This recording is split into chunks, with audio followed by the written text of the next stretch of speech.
Pensiez-vous vraiment que le club le plus puissant de l'histoire était sur le point d'appuyer sur le bouton rouge qui effacerait à jamais son éternel rival? Si vous voulez connaître la vérité que les bureaux du pouvoir tentent d'étouffer, abonnez-vous maintenant, aimez et partagez cette vidéo, car le destin du football espagnol se décide ici. Bienvenue dans la chronique d'une exécution financière sans précédent, car nous ne parlons pas d'un simple procès ou d'un carton rouge à la 90e minute, mais de la démolition contrôlée d'une institution centenaire qui a péché par arrogance et manque de scrupules. Florentino Pérez, cet homme qui ne fait pas un pas sans avoir calculé la trajectoire exacte du vent et l'impact de chacune de ses paroles, a cessé de détourner le regard dans un geste qui a glacé le sang des dirigeants blaugrana. Fini la diplomatie des couloirs. Fini les toasts de courtoisie dans les loges et ces canapés partagés qui masquaient une tension insupportable. Parce que le Real Madrid en a assez, et le chiffre qu'il a mis sur la table n'est pas une simple amende ou une réclamation administrative, mais une véritable sentence de mort économique pour le Barça. Imaginez un instant que votre voisin de toujours, celui avec qui vous rivalisez depuis des décennies pour avoir le meilleur jardin et la maison la plus reluisante, s'avère avoir triché avec l'engrais et saboté vos fleurs pendant 20 ans.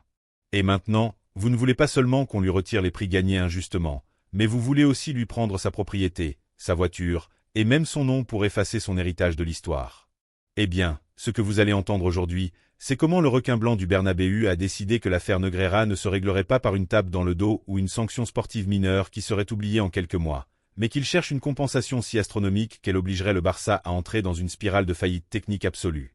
Préparez-vous bien, car ceci n'est pas du football, c'est de la haute politique internationale, de la rancœur institutionnelle, et surtout, le coup d'échec le plus mortel du XXIe siècle. On aurait pu penser que Florentino voulait protéger la marque du Clasico pour des intérêts commerciaux, qu'il ne voulait pas ternir le produit qu'il vend au monde entier. Mais à quel point nous nous trompions tous en sous-estimant la patience du roi d'Europe.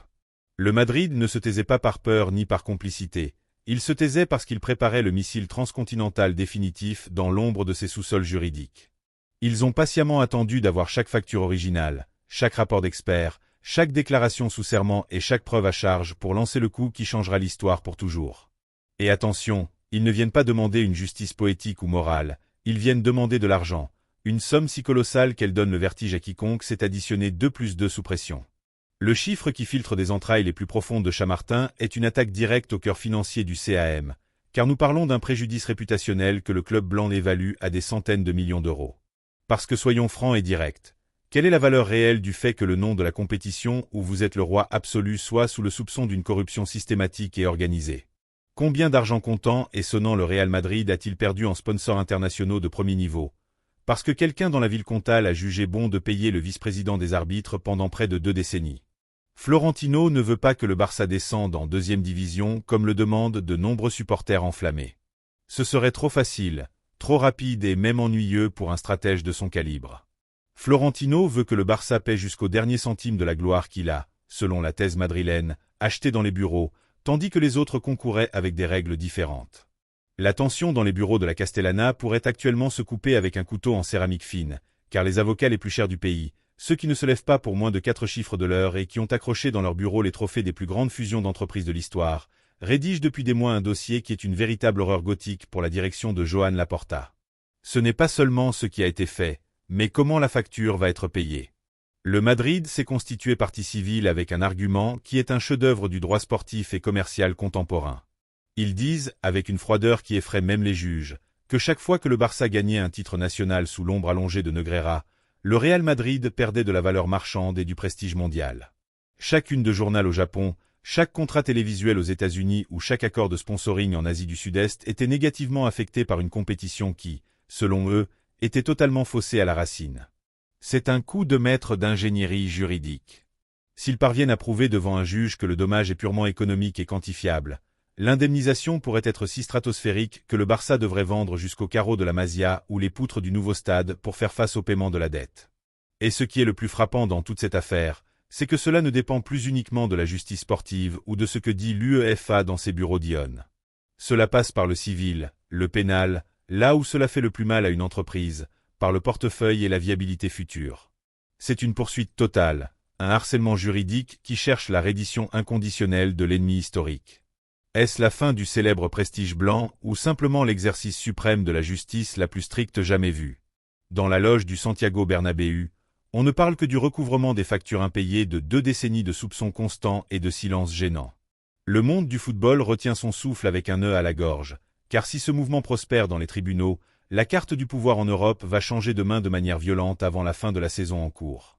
Nous assistons en direct au cannibalisme corporatif le plus fascinant de l'histoire du sport, où l'erreur de l'un devient l'outil d'extermination de l'autre, sans pitié, sans retour en arrière et avec la détermination de celui qui sait qu'il a le manche et le feu à plein régime. La question n'est plus de savoir si le Barça est coupable. La question qui prive de sommeil les socioculés est de savoir combien coûtera exactement le pardon de Florentino Pérez, et s'il restera quelque chose du club lorsque le Real Madrid aura fini de réclamer ce qu'il considère comme sien de par le droit des dommages. C'est un scénario de guerre totale où les armes sont les articles du Code civil et les pertes se comptent en millions d'euros évaporés. Personne n'est en sécurité sur cet échiquier où le roi blanc a décidé qu'il ne voulait plus de match nul, mais un échec et mat qui résonnera pendant les 100 prochaines années dans chaque recoin de la planète où roule un ballon de football. Imaginez un instant, et faites-le avec toute l'intensité dont vous êtes capable, que vous êtes assis à une table de poker clandestine à l'arrière d'un club exclusif où la fumée des cigares à 1000 € obscurcit l'air et où le silence n'est rompu que par le son sec des jetons qui s'entrechoquent. Vous avez une main gagnante, vous pensez avoir le contrôle absolu de la situation et que votre fanfaronnade vous mènera à la gloire une nuit de plus. Mais soudain, dans un retournement de scénario que même le meilleur réalisateur hollywoodien n'aurait pu imaginer, vous découvrez avec horreur que le croupier a une liasse de billets de votre éternel rival qui dépasse de la poche de son gilet de soie. À ce moment de trahison absolue, toute personne normale se lèverait, crierait et partirait en claquant la porte. Mais Florentino Pérez n'est pas une personne normale. C'est un prédateur de la haute finance qui joue à un jeu que les autres ne comprennent même pas. Il ne se lève pas de la table, il reste assis avec un sourire glacé, gagne la partie de toute façon. Puis, avec le calme de celui qui sait qu'il a le pouvoir absolu de l'État dans sa mallette, il appelle la police, le juge et l'armée pour saisir jusqu'au dernier bouton de chemise du tricheur qui a tenté de le tromper pendant des décennies. C'est exactement ce que le Real Madrid est en train d'exécuter à ce moment précis de l'histoire. Et la stratégie est si tordue, si brillante et si impitoyable qu'elle effraie même ses propres alliés. Parce que Florentino sait parfaitement que la marque Real Madrid n'est pas seulement un club de football avec 11 gars courants après un ballon, mais un actif financier mondial d'une ampleur inégalée qui cote chaque seconde sur le marché des perceptions internationales. Et la Liga espagnole, ce produit qu'il vend sur les 5 continents, commence à être perçu comme une ligue de jouets, une compétition de 2e division ou un tournoi de quartier où les résultats se décident dans un bureau sombre avec des enveloppes sous la table. Le Real Madrid perd de l'argent de manière massive, et par conséquent, selon une logique de fer que personne ne peut réfuter, le Barça lui doit cet argent intégralement. C'est un piège d'acier, un filet tissé avec des fils d'or et des lois commerciales dont il est absolument impossible de s'échapper une fois que le mécanisme est activé. Les fuites qui arrivent au compte-gouttes des tribunaux de la capitale suggèrent que la réclamation économique pourrait être le clou définitif et rouillé dans le cercueil des leviers de Joan Laporta. Parce que soyons francs et parlons en adultes avec la vérité en face, d'où diable le Barça va-t-il sortir 100, 2 cents ou 300 millions d'euros de plus pour payer une indemnisation pour dommages et préjudices réputationnels au Real Madrid, alors qu'il n'a même pas de quoi inscrire ses stars sans faire des malabars comptables qui frôlent la science-fiction. Les leviers ne donnent plus rien. Le moteur financier de l'entité culée crache une fumée noire et dense qui sent le brûler, et le mécanicien en chef demande un crédit à taux usuraires juste pour pouvoir payer l'huile du mois dernier, tandis que le requin blanc observe depuis le dernier étage de sa tour de cristal. C'est une situation limite. Un véritable drame shakespearien où le héros et le méchant échangent leur rôle selon la couleur de l'écharpe qui vous serre le cou. Mais les chiffres ne comprennent pas les sentiments ni les valeurs de la Cantra. Plongeons-nous dans la boue des détails, dans ces données qui vous glacent le sang et vous font dresser les poils des bras, car on dit, on commente et on chuchote dans les cercles de pouvoir que le Real Madrid a calculé le manque à gagner de manière si chirurgicale et précise qu'il semble être l'œuvre d'une intelligence artificielle programmée pour la vengeance. Ils ont analysé à la loupe chaque saison sous suspicion, chaque contrat de sponsoring signé pour une valeur inférieure à celle attendue en raison de l'ombre du scandale. Chaque bonus de droit télévisuel qui n'est pas arrivé d'Asie ou du monde arabe parce que le récit de la compétition est éterni par la boue de la corruption arbitrale. Et ils ont décidé que la facture serait payée avec une rigueur monastique. C'est une offensive totale par terre, mer et air, tandis que Laporta tente désespérément de vendre un optimisme en carton-pierre et parle de conspiration judéo-maçonnique de la caverne médiatique.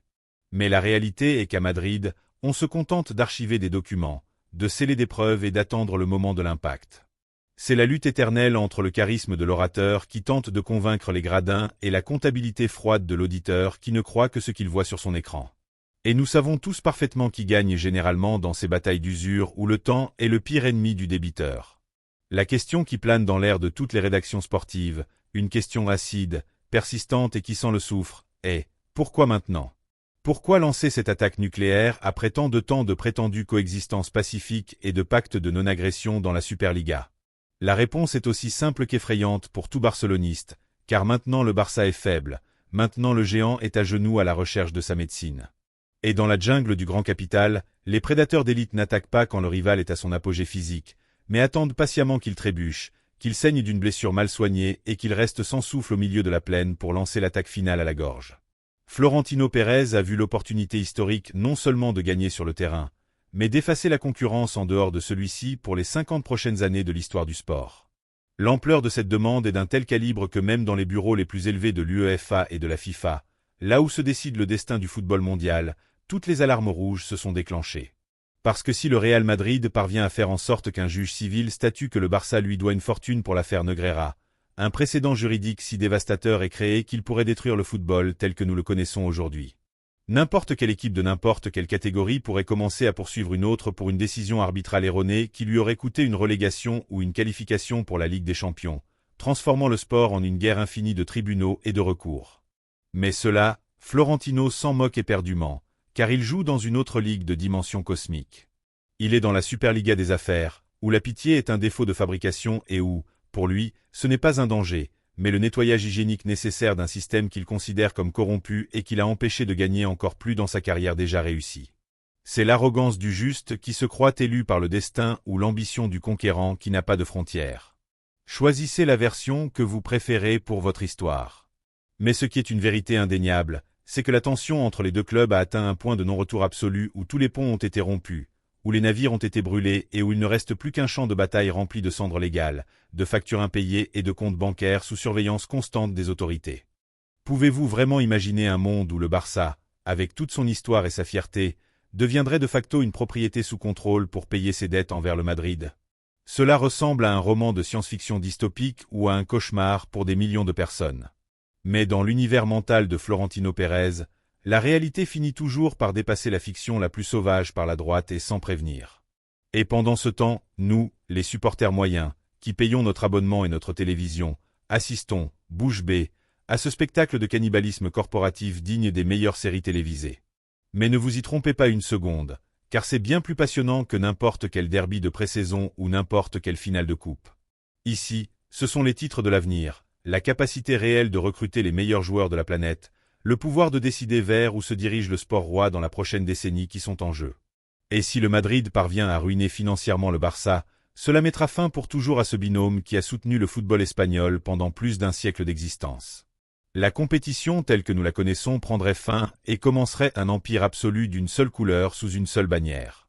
Est-ce vraiment ce que nous voulons pour notre football, ou est-ce simplement le prix nécessaire et obligatoire à payer pour purger une fois pour toutes les péchés sombres du passé récent? Le doute offense quand il y a tant de millions d'euros sur la table, et l'exclusivité de cette information réside précisément dans le fait qu'il ne s'agit pas d'une possibilité lointaine ou d'une invention de la presse, mais d'une machinerie lourde qui est déjà en marche, un rouleau compresseur qui a commencé à se déplacer lentement et qui n'a ni frein ni marche arrière. Car l'expression de préoccupation réelle des dirigeants culés lors des dernières réunions de la Ligue n'est pas due à un hors-jeu mal sifflé ou à un pénalty douteux, mais à l'ombre allongée, lourde et glaciale d'un président qui n'oublie jamais une offense et qui, avec tout le pouvoir de la loi dans sa main droite, a décidé qu'il était temps de réclamer jusqu'au dernier gramme de chair. Nous arrivons enfin à l'acte final de cette tragédie grecque aux dimensions bibliques, ce moment critique où les masques de courtoisie institutionnelle tombent bruyamment au sol et où ne reste que la réalité crue, glaciale et tranchante des chiffres. Parce qu'imaginez un instant un grand bâtiment seigneurial, un gratte-ciel qui a résisté aux tremblements de terre, aux crises mondiales et aux tempêtes parfaites pendant plus d'un siècle, mais qui découvre soudain avec horreur que ses fondations ont été silencieusement dévorées par des termites légales qui ne se reposent jamais. Le Barça est ce bâtiment qui craque aujourd'hui sous le poids de son histoire récente, et les termites ont des noms et des prénoms liés à un passé qui revient des ténèbres pour réclamer une dette qui ne peut être payée ni par des discours ni par des drapeaux. Le coup de grâce que prépare Florentino Pérez dans la pénombre de son bureau ne cherche pas seulement l'argent pour l'argent, bien que cela compte aussi, mais il cherche un changement de paradigme total dans le football mondial. Parce que si le Real Madrid parvient à asphyxier économiquement son éternel rival par le biais de cette réclamation de plusieurs millions pour l'affaire Negreira, et c'est là, mesdames et messieurs, le véritable échec est mat, le mouvement définitif qui effacerait l'identité compétitive d'un géant pour le transformer en une franchise dépendante de ses créanciers. Imaginez l'humiliation historique d'un Barça vendu au plus offrant. Un Barça qui perd son essence pour pouvoir payer les amendes astronomiques imposées par la justice à l'instigation de son plus grand ennemi sportif de tous les temps. C'est une défaite existentielle qui va bien au-delà de la perte d'une finale de la Ligue des Champions ou d'une défaite cuisante à domicile, car c'est comme si le chevalier vaincu au tournoi ne perdait pas seulement son honneur et son armure, mais était contraint par contrat de servir dans les écuries du vainqueur pour le reste de ses jours naturels, tandis que le monde observe avec un mélange de morbidité et d'effroi. La question qui brûle les gorges de tous les supporters dans les rues de Barcelone et de Madrid est de savoir s'il existe vraiment une issue viable ou si l'impasse n'a pas de sortie, car les experts juridiques les plus prestigieux disent que le coin dans lequel se trouve le club catalan est de plus en plus étroit et asphyxiant. La justice espagnole est lente, nous le savons tous. Mais la pression d'une demande de cette envergure affecte directement le crédit international, affecte la confiance des investisseurs qui ne voient plus un club de football, mais un foyer de problèmes juridiques, et surtout, affecte le moral d'une équipe et de supporters qui voient leur institution s'effondrer dans les bureaux tandis qu'ils tentent désespérément de marquer des buts sur le gazon. C'est le chaos parfait conçu par un esprit privilégié pour le conflit de haut niveau. Parce que Florentino a conçu une guerre d'usure psychologique et financière, où le temps est un allié qui joue en sa faveur chaque minute qui passe. Chaque jour où le nom de Negreira continue d'apparaître dans les titres de la presse internationale, la valeur de la marque Barcelone chute un peu plus vers l'abîme et la position de force du Madrid se consolide comme la seule référence de stabilité dans le football espagnol. C'est un coup si machiavélique, si parfaitement exécuté et si dépourvu de failles, que même ses détracteurs les plus féroces dans les débats nocturnes doivent reconnaître, même à voix basse, le génie stratégique de l'homme qui ne fait jamais un pas de travers. Dans toute histoire d'ambition démesurée et de pouvoir absolu, il y a toujours une morale cachée qui attend d'être révélée à la fin du chemin. Est-il licite et moralement acceptable de détruire le seul rival qui vous rend grand juste pour sauver l'intégrité d'une compétition déjà mortellement blessée, ou est-ce simplement une excuse élégante et sophistiquée pour exercer un monopole absolu sur le football de ce pays? La grandeur d'un club comme le Real Madrid se mesure traditionnellement par ses trophées et ses remontées épiques, mais elle devrait aussi se mesurer par la qualité et la santé de ses rivaux. Parce que sans un Barça fort, fier et compétitif, quelle est la valeur réelle d'une ligue gagnée par le Real Madrid avec une main attachée dans le dos? Peut-être que Florentino, dans sa soif de justice ou de vengeance froide, est sur le point de tuer la poule aux œufs d'or qui a soutenu le spectacle pendant des décennies. Parce que le football, à la fin de la journée, quand les projecteurs s'éteignent, est une pure émotion, un conflit dialectique et ce sentiment de « nous contre eux » qui nous maintient rivés à l'écran. Si vous effacez le « eux » de la carte, le « nous » perd sa raison d'être et son épopée, devenant une exhibition vide de pouvoir sans opposition. C'est la paradoxe éternelle du pouvoir absolu. Plus vous avez et plus vous écrasez la concurrence, moins ce que vous possédez a de valeur, car il n'y a plus personne pour contester le trône. Cependant, dans le monde impitoyable des affaires de haut niveau, où évoluent les entreprises de construction et les fonds de capital risque, ces réflexions poétiques et romantiques n'ont ni place ni pertinence. Là, seuls comptent les bilans, les résultats nets à la clôture de l'exercice et la part de marché conquise à sang et à feu. Et aujourd'hui, le marché dit avec une clarté méridienne que le Madrid est en hausse, cotant à des niveaux historiques d'influence, tandis que le Barça est en phase de liquidation par démolition institutionnelle. La leçon que nous laisse ce séisme qui ébranle les fondations du sport est claire, douloureuse et directe. Dans l'élite absolue du sport professionnel, l'éthique n'est pas un complément décoratif pour bien paraître sur les photos. C'est la seule vraie assurance vie que vous avez. Vous pouvez jouer à la limite de la légalité, vous pouvez contourner le règlement avec astuce, mais le jour où vous franchissez la ligne rouge de manière continue et laissez une trace indélébile, l'ensemble du système se retournera contre vous avec une férocité qui ne comprend ni les couleurs, ni les hymnes, ni les histoires glorieuses écrites en noir et blanc. Le Real Madrid ne ruine pas activement le Barça par caprice. Le Barça s'est ruiné lui-même le jour où quelqu'un dans un bureau sombre a pensé que le succès pouvait se louer à l'heure par des paiements mensuels à un vice-président des arbitres. Florentino Pérez ne fait que jouer le rôle du recouvreur le plus puissant du monde, envoyant la facture finale pour s'assurer que la dette soit payée avec des intérêts de retard qui feront mal pendant des générations. C'est une feinte amère pour une époque dorée, un climax narratif qui nous laisse tous avec un goût métallique dans la bouche et une sensation de vide. La prochaine fois que le ballon roulera lors d'un classico et que vous verrez les étoiles briller sous les projecteurs, souvenez-vous bien que derrière chaque passe magistrale et chaque dribble impossible, il y a une guerre souterraine de millions d'euros, d'honneurs blessés et d'un président qui a décidé que son plus grand héritage pour la postérité ne serait pas seulement de reconstruire le nouveau Santiago Bernabéu, mais de démolir pierre par pierre les fondations du Camp Nou depuis une estrade judiciaire. Le football a changé pour toujours. Les règles du jeu ne sont plus les mêmes et rien ne sera plus comme avant que ce scandale n'éclate. Le ballon parle, c'est vrai, mais au XXIe siècle, les avocats et les auditeurs crient bien plus fort et ont le dernier mot. Le sort est jeté sur le tapis vert. Les cartes sont retournées et le plateau est sur le point d'exploser violemment. Il ne nous reste plus qu'à attendre assis pour voir qui sera chargé de ramasser les morceaux brisés de ce qui fut un jour la plus grande et la plus passionnante rivalité sportive de la surface de la Terre. Le temps des mots est révolu, et celui des sentences sans appel commence.